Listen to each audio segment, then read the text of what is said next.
Then there's California, a podcast featuring members of the California State Senate Democratic Caucus in conversation about their lives, legislative priorities, their opinions and perspectives that help make California exceptional. From the state capitol in Sacramento, I'm Brian Green. Earlier this month, as Americans celebrated their independence, we also were reminded of our apparent enslavement to gun violence. 23 mass shootings reported nationwide over the 4th of July holiday period. And reading the current stats, there have already been more than 350 mass shootings this year, and also more than 1 million firearms sold in the month leading up to the July 4th weekend. No other country in the world comes close to ours in the number of gun violence casualties and costs. Second only, of course, to our warped pride in being a country that has more guns than people. And yet, a recent survey by the Public Policy Institute of California revealed that nearly 2/3 of Californians worry about a mass shooting happening where they live. And most Americans say they do want criminal background and mental health checks for all gun buyers and favor banning assault rifles and semi-automatic weapons. So why is there such a collective disconnect between strong support for sensible gun restrictions and the moral failure to make them law across the country? Here in California, fortunately, with our robust gun laws and a gun death rate 37% lower than the national average, lives are being saved. And on this edition of Then There's California, we'll talk about California's ongoing reputation as a leader in gun safety and preventing gun violence. And also, we will talk about the effort by our state's leaders to encourage a constitutional conversation to see those stronger gun safety regulations become law nationwide. State Senator Anthony Portantino represents California's 25th Senate District in Southern California, including the cities of Burbank and Glendale and Pasadena, encompassing portions of the San Fernando and San Gabriel valleys. He was a member of the California State Assembly before coming to the Senate in 2012, and he is continuing in 2023 as the longtime chair of the Senate Appropriations Committee, and he is the chair of the Select Committee to foster trade between California, Armenia, and Artsakh. If California is a champion of common-sense gun reform policies, it has Senator Portantino to thank for that, in large part with his efforts to authorize local governments to prohibit the open carry of guns and rifles, raising the purchase age to 21, authoring legislation related to firearms storage. Senator Portantino last joined us on this podcast in early 2021 during the height of COVID, talking about taking care of ourselves during the pandemic, the politics of wearing a mask, and his legislation at the time bringing greater awareness to the needed mental first aid for California's young people. So it's been a while, and we are grateful to have him back here in 2023 in this mostly post-pandemic summer. Good to see you again, Senator Portantino. Thank you for having me. There's been a lot going on out there, and happy to talk about it. Well, good. How are you, by the way? How's the family? How's everything going on in the 25th? I'm blessed. I tell my colleagues I have the best district in the state of California. They get jealous when I say that, and it's true. I have the best district in the state of California. I know. They all say that about their districts, as they should, but, yours really can't be beat. I tell them I'm an honest politician, and I just call it like I see it. And so I love my district, and my family's doing well. Everybody's good. Good to hear. Well, when we talked in 2021, as I mentioned, we talked about the state of our collective mental health in the middle of the pandemic and the divisive rhetoric that we were dealing with at the time around the pandemic that was infecting politics all over. And I have always appreciated your holistic perspective on things. So here we are in 2023. How are we doing here in California? What is the state of California's mental health? Well, I think in California we're doing the best we can. And, what I try to do is dial down the rhetoric and just get people to focus on sort of common sense things that we can rally around. And our kids need care. Our families need care. Pre-pandemic, we saw that there were issues, and then post-pandemic, we see them even more exacerbated. And so, I'm dedicated to making sure that I never open up the paper and read about another family who has a tragedy of someone committing suicide, and whatever I can do to help prevent those mental health traumas, I'm going to continue to do. We've got mental health first aid back again. We have opposition, believe it or not, just to make sure that people are trained to see the warning signs of suicide. We have opposition to that, which again, hard to believe. It's hard to believe in this day and age that people don't want to be trained to see warning signs of suicide. But we think there's a path forward. I'm very optimistic, and it's been a multi-year effort, and we're back with that. And obviously, I know we want to talk about gun control and other issues today, too. So I'm happy to be here to share my perspective. Well, I appreciate it. But first, too, I also want to acknowledge we are all familiar with your story that this issue of mental health and suicide is personal. It is personal. Tragically, my older brother texted me from the roof just before he jumped, literally was standing on the roof. And what I learned in the aftermath of his tragedy was how many families had somebody struggling with the behavioral health issue. People who I saw daily in my travels never brought it up until I joined the Survivors Club, and then I became a safe space for them to share their story about their aunt, their mother, their brother, their sister. This issue knows no demographic. It knows no geography. Every family is touched by a behavioral health issue, and we need to bring it out of the shadows and do what we can to talk about it, because if we talk about it, we'll get people the help and care that they need, and if we keep it in the shadows, we won't. And so we have to bring it to the forefront. Thank you for sharing that. Well, another issue, of course, as you mentioned, we need to talk about is gun violence. And considering the amount of gun violence in this country every week, and in particular, as I referenced, the July 4th holiday weekend stats of mass shootings and gun violence, and the party line divided stats in this country and even here in California of gun safety laws and mixed fears of threat of a mass shooting, it's been said that we are at a critical moment in the story of guns in America. Judicial, legislative, societal, cultural. Do you agree with that? No, I think so. And one of the things that makes me sad, or one of the things that I try to remind folks, is so many of these things should not be partisan. They should just be common sense. I mean, if we say lock your car, people lock your car.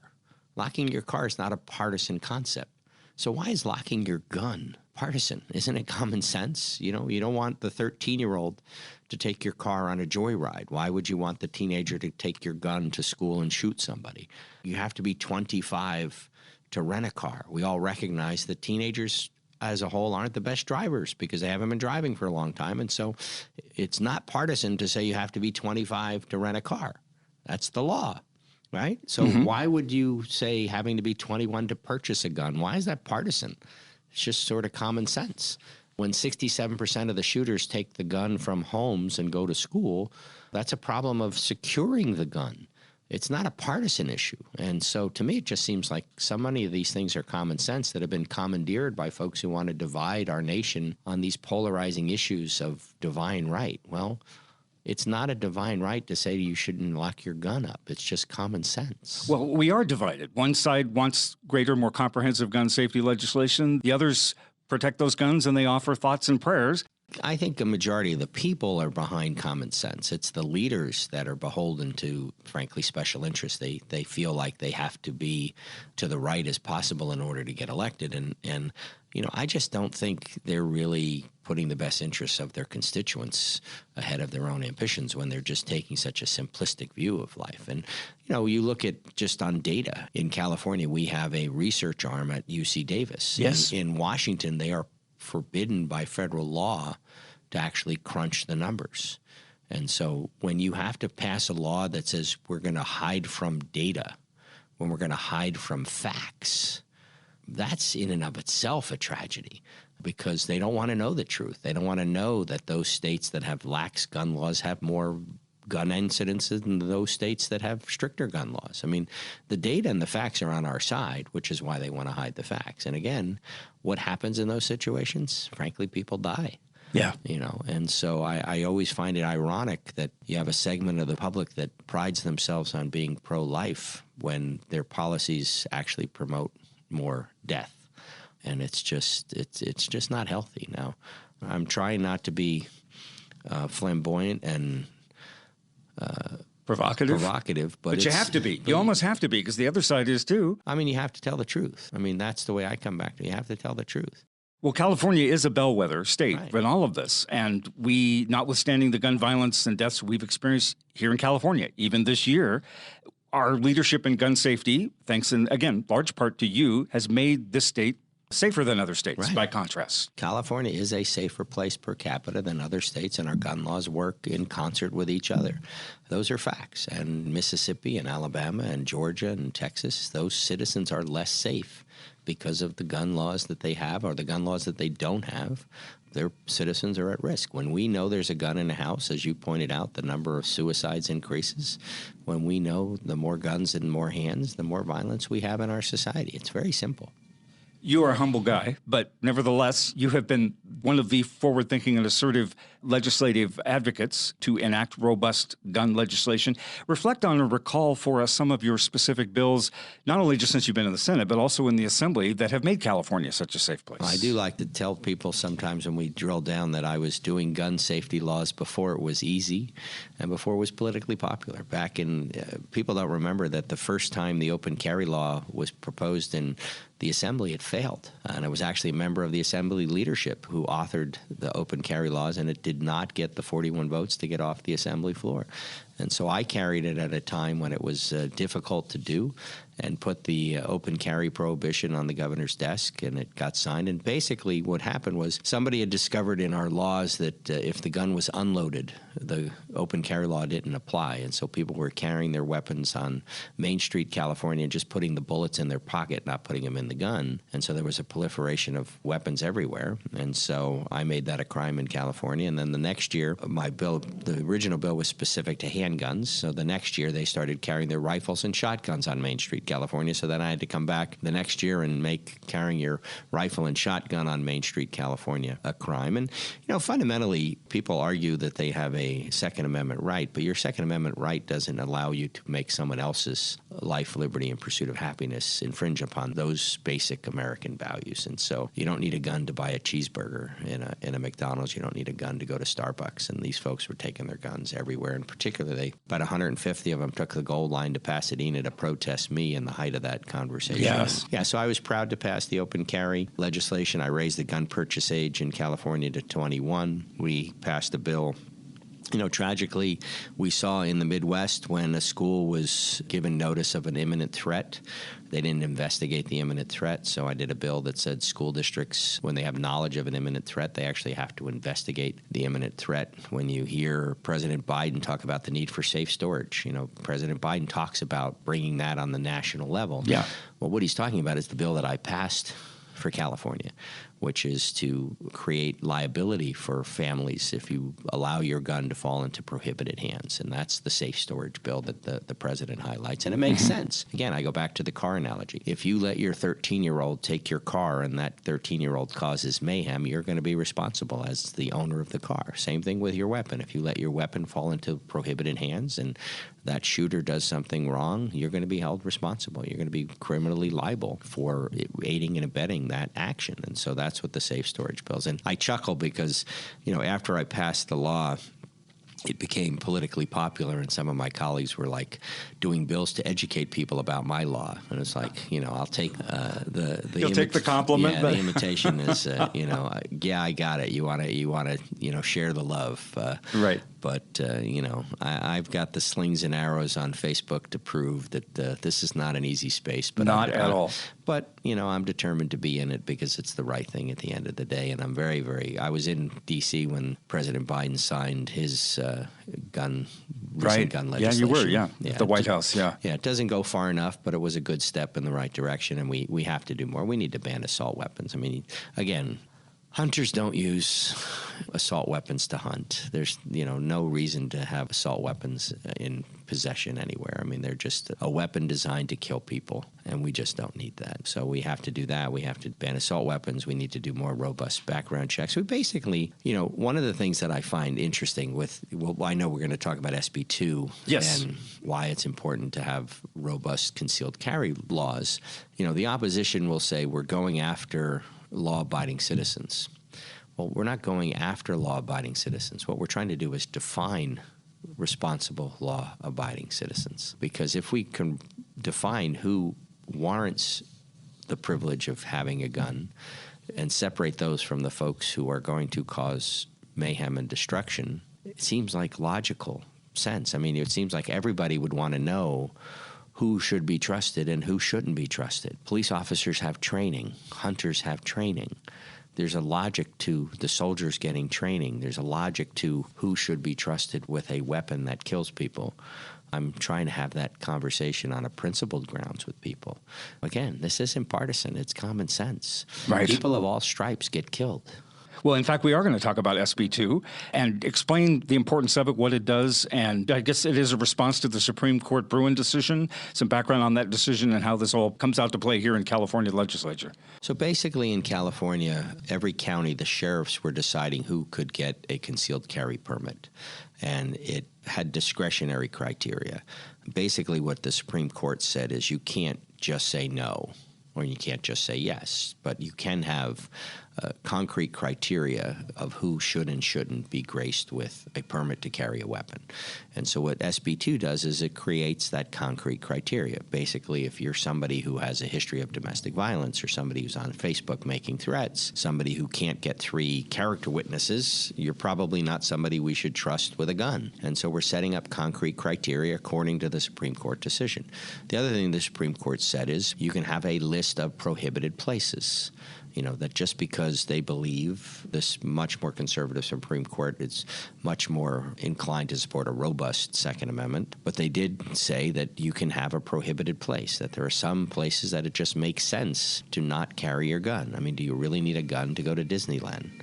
Do you need a gun to go to Dodger Stadium? Or your kid's soccer game. Or your kid's soccer game. You know, I would say you don't. And so we have a robust list of prohibited places for your firearm. And so those are the 2 essential components of SB2. We've been working very closely with the governor's office, who's the sponsor of the bill, the attorney general's office, who's the other sponsor of the bill. We've been monitoring all of the court decisions around the country. We're trying to make sure, you know, this isn't theater. We're not signing a bill just to say we signed a bill. We want to make California safer.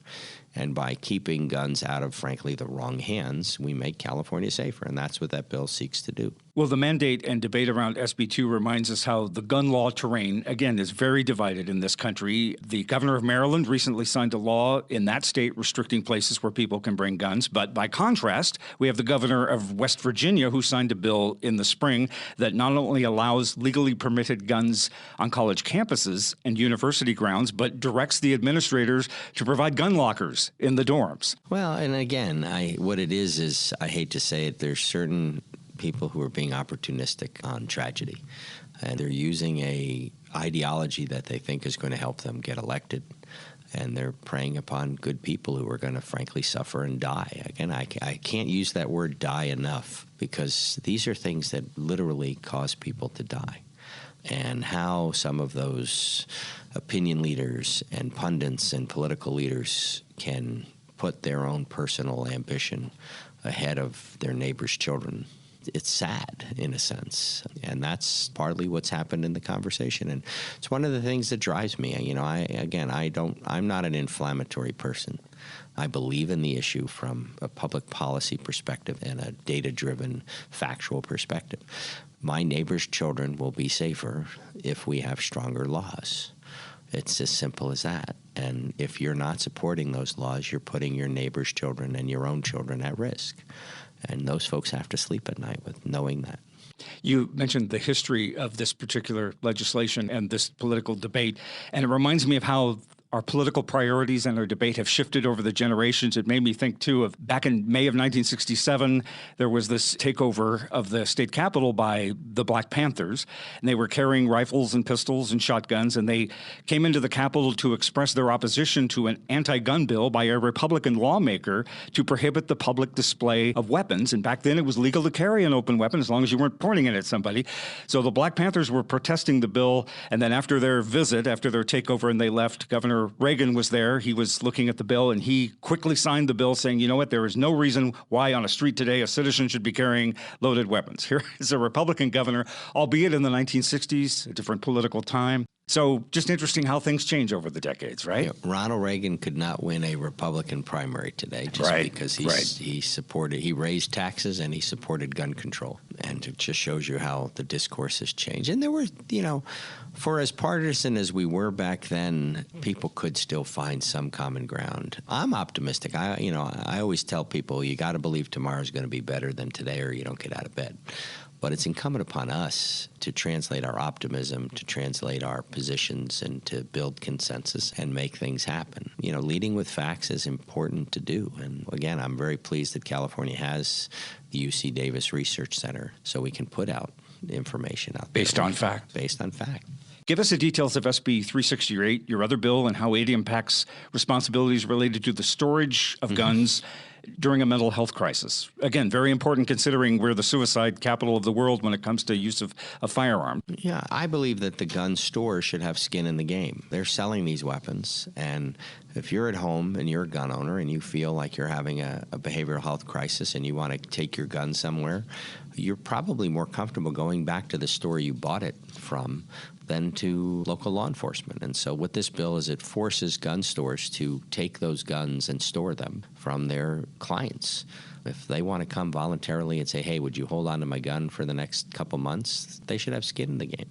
The other thing it does is when you're on the prohibited list of carrying or purchasing or owning a gun, if during that 10-year prohibition you've done things that would have triggered your prohibition, you don't automatically get your rights back based on an arbitrary date. You know, we're going to look, again, holistically at that individual to see if they warrant getting that gun back. And so it does that. And then the third thing it does, this came out of the city of Burbank. Burbank was having a gun protest. I don't know if you know, but Burbank has the second highest concentration of gun stores of any community in the country. I didn't know that. There's, I think, 14 gun stores in that little, moderate-sized city. And so the good citizens were protesting a new gun store, and that gun store decided to have a raffle giveaway at the same time. First 100 people in the door get a prize. And so I just thought that was outrageous that you would give a prize to entice people to come into your gun store. So basically this prohibits those gun stores from doing those type of giveaways. We don't need to encourage marketing of a proliferation of weapons. And so out of respect for the folks in Burbank, there's a third provision of that bill, and that's what was moving through the legislature. Okay, that's good to hear. Here in the state legislature, your Republican colleagues come back to you on some of these bills, as they have publicly during testimony and during floor statements. Why are we worried about this? We got so much other stuff going on in this country, we have in the state, and here you are worrying about the categorizing and the limit of access to our weapons. What do you say to their logic on this? Well, I think we can multitask. There's more than one problem. You can put more efforts on more than one problem, and that doesn't mean we shouldn't do other things that also make California safer at the same time. And I think part of that is the talking points that people get. But you can't deny the influence of the NRA on the political right. You just can't. And we hope that it wanes. We hope that folks do the right thing. And I always say the best politics are when you do the right thing for the right reason. And I think my conservative colleagues should say no to their interest groups, and just like sometimes I say no to the interest groups on the other side. I mean, it's not about 100% agreement with anybody. It's about trying to do the right thing. Well, we can't underestimate the power, political power even, of the Supreme Court right now, as you mentioned. In the midst of all of this, the U.S. Supreme Court has announced next term it will hear an appeal on a federal law barring people with domestic violence records from possessing firearms. And that's just crazy. I mean, if you have a history of domestic violence, just say violence. If that's who you are, why would we arm you? Again, that's not partisan. If somebody is walking around saying, I'm going to be violent, don't put a weapon in their hand. It just seems logical. Well, thinking big picture, as California always does, earlier this summer, Governor Newsom proposed enacting national gun control measures through an unprecedented constitutional convention. Unprecedented in the fact that our country's never done this before in its history. You're supportive of this idea, big picture, even though people say it'll never happen, but you're behind him. Explain it. Well, I think bold leaders lead. You have to put, a stake in the ground. You have to say, this is something important, and there's been many things that first time out of the gate people have dismissed that ultimately come back to bear fruit. And I think that's what the governor's doing here. When he performed LGBT weddings when he was mayor of San Francisco, people said, why are you doing that? It's not going to make a difference. Well, it started the conversation, and then it became law. Same thing. This is a bold way to say, all right, if you think the Constitution says X and gives you certain rights, then we should look at what the Constitution says. Go back to the construction of what our founding fathers said and then adapt it to contemporary feelings towards weapons. And so, is it a long shot? Absolutely. But is it something that's a necessary part of the conversation? I agree with the governor. If we were to actually go so far as to have this, do you think it could, as some people have feared, open up a Pandora's box on constitutional convention proposals where we have Republicans and others giving carte blanche on every constitutional convention policy idea they have, good or bad? Do you think that opens us to something that we'll regret? I think the polling shows that most sensible ideas have public support behind them, and I don't think it will open Pandora's box up because I think for the most part the public is aligned with sensible policies. It's the legislatures around the country that are not aligned with the feelings of the people. And do you think that's why we're not just going through the process like we did with the Equal Rights Amendment and going to each state asking them to ratify an amendment? Yeah, I think we see legislators out of touch with average people. And I think going directly to the folks to get their input is not, it's a bold idea, and I support the governor's effort to do it. This whole idea of a constitutional convention has fed into another debate circulating around the country right now, which says a lot about our politics here in America, that our country has been frozen into a constitutional stasis, that several generations of Americans have lost the habit and muscle memory of seeking constitutional change since the last time we tried to ratify something was the Equal Rights Amendment, that despite all these changes in our society, we've made no changes to our national charter. We've had no new states. We have not done anything to refresh our Constitution. In other words, it'd be good for us to write some new rules in this country.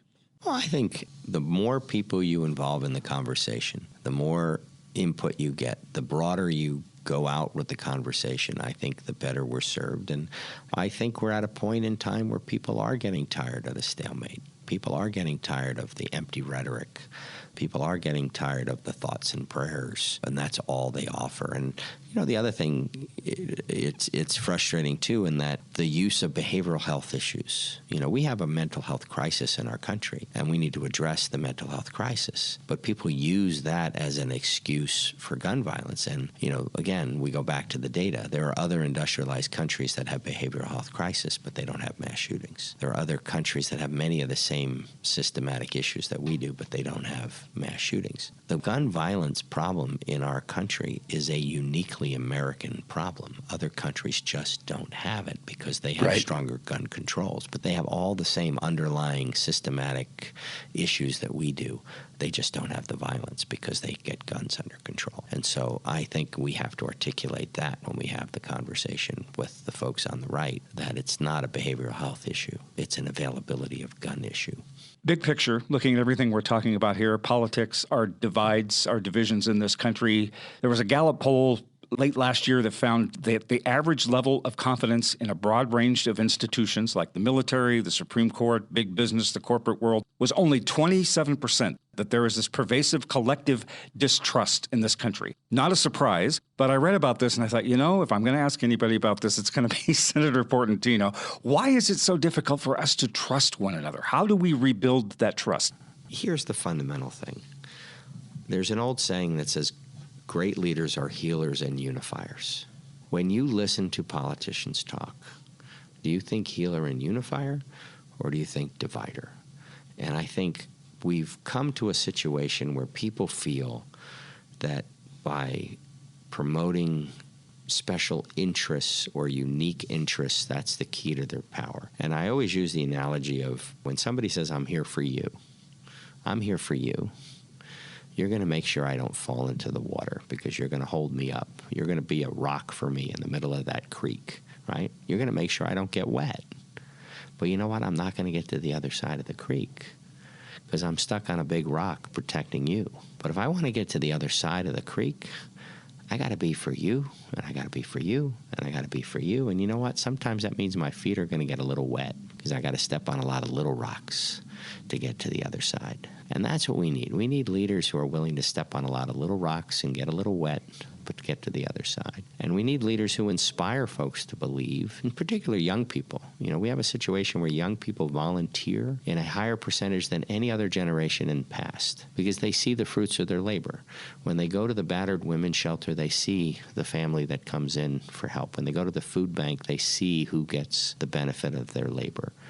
They see it, they feel good about it, and they do it. We need leaders who inspire that same confidence, that same comfort, that same inspiration to get people excited about tomorrow, to make it better, to believe that it's going to be better, whether that's environmental protection, whether that's gun safety, whether that's education. And frankly, that's the key, is we need to elect optimists who believe we're going to be better than yesterday and help make it happen. That's the key. And the more we do that, the better off we choose, the smarter we are in our selection process, the more engaged we are in the process, the more we bring our perspective to the table. The role of the activist is to make us do better. So we have to encourage that activism. We have to respond to it, but then we have to be equal to it. We have to look people in the eye and say, you know what, I understand what you're going through, and here's why tomorrow's going to be better. And so we just need more people to do that. And if you look at, I'm not trying to be partisan, but President Trump's entire political career was based on dividing people. Which is why probably we're in this state right now where we don't trust each other. And he was based, much of what his rhetoric is about ripping institutions down. So people question institutions and question the validity of whether it's the FBI or other forms of law enforcement. And we just have to work as hard to establish why those institutions matter. That doesn't mean you can't criticize somebody. That doesn't mean people don't make mistakes. Everybody makes a mistake. But we have to just get to a point where we not blindly trust, but look for the positive versus look for the negative. And I think that's the key. And that amazing answer is why I wanted to ask you that question. I could wrap things up here on that note, but I wanted to talk about one more subject, shifting gears. You are the chair of the Select Committee on California, Armenia, and Artsakh Mutual Trade, Art and Cultural Exchange, which complements your love and your devotion and your support for this large Armenian community in your district, maybe the largest in the country. And when we spoke last in 2021, you were sharing about the devastating conflict that had begun between Azerbaijan and Armenia and Artsakh, the small country adjacent to Armenia, and how this conflict had affected you personally. You had met someone there who had been killed in the violence. There was a cathedral you went to that had been bombed afterward in the town, I think, Shushi, where you went to a wedding. So it's affected you personally. Your heart breaks for them. Your heart hopes for them. There is this strong Armenian caucus in the legislature. You're doing a lot for them through this committee and otherwise. Explain some of that passion you have for them and what you're trying to do for them economically as well. Well, sadly, since we spoke last, there's even been more tragedy in that world. There's a human rights issue going on with a blockade, keeping food and care and medical equipment and supplies out of Artsakh. And I don't think the U.S. is doing enough to use its economic power to sanction Azerbaijan and cut aid from Azerbaijan. We need to speak out more formally against the inhuman atrocities that are going on of these peaceful people who've lived there for centuries. This is an ethnically Armenian part of the world, and people are infringing upon it, and they are attacking religious sites as well as communities and taking over raw materials. And I did last year go to the war zone. I'm actually the only legislator or Congress member who's actually gone to the war zone. I had to go through 11 checkpoints. 9 of them were Russian checkpoints. Wow. I had my passport held for over a half hour at one of the checkpoints and walked through schools that were shot up and walked through houses that were blown up and met with resilient people 100 yards from the Azeri camps. And I will tell you that this is the most resilient group of people I've ever met in my life. They're not going anywhere. Frankly, they're going to stand and fight and die on their property and their land and their historic homes, and we should do more to help them both economically. And in California, we do our best. We have the Select Committee. The governor has opened up a trade desk in the capital city of Yerevan, and we have a lot of simpatico in that we have the largest Armenian-American population in the country. Many of them have businesses and relations over there, and so we are the perfect place to continue to try to help economically with Artsakh and with Armenia. But certainly, U.S. foreign policy, it's better.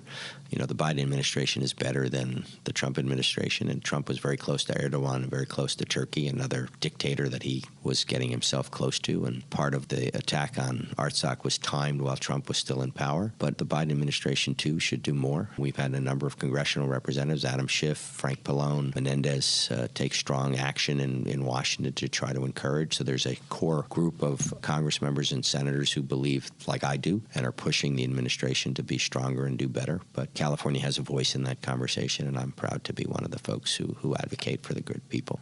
My mom, back in New Jersey in the 70s, talked about the Near East relief and the humanitarian efforts that happened after the genocide. And so I think that's because of Woodrow Wilson, was part of that as president and had a New Jersey presence. And so I think it was more prevalent in education back when my mom was going through school. And so she talked to us about it, and I'm proud to be a conduit to help articulate both the humanitarian needs, but also the economic opportunities that we can bring from California. Senator Portantino, always great to talk to you. Thank you. Thank you for your wisdom and your perspective on things. Good luck with the legislation and the rest of the session. Hope we can do this again before too long, too. All right. Sorry.